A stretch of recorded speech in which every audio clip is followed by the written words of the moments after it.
गोंदिया जिल्ह्याच्या तिरोडा तालुक्यात मोठ्या प्रमाणात वाळूचं उत्खनन व वाहतूक होत असल्याच्या अनेक तक्रारी नागरिकांनी तिरोडा महसूल विभागाकडे केल्या असल्या तरी महसूल विभाग याकडे लक्ष देत नसल्याने नागरिकांचे तक्रारीवरून गोंदिया जिल्हाधिकारी व पोलीस अधीक्षक यांनी रात्री अचानक छापा टाकून केलेल्या कार्यवाहीत 7 पोकलँड मशीन, 4 टिप्पर व सुमारे 1000 ब्रास वाळू जप्त करण्यात आली।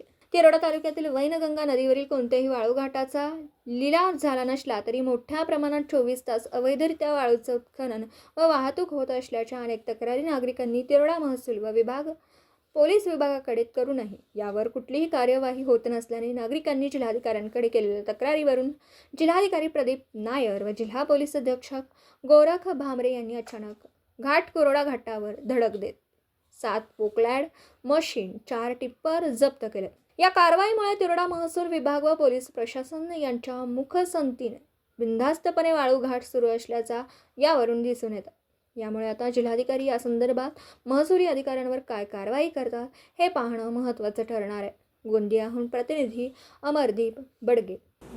दिवसभरातील घडामोडींचा आढावा घेण्यासाठी पाहत रहा N24 मराठी न्यूज चॅनल।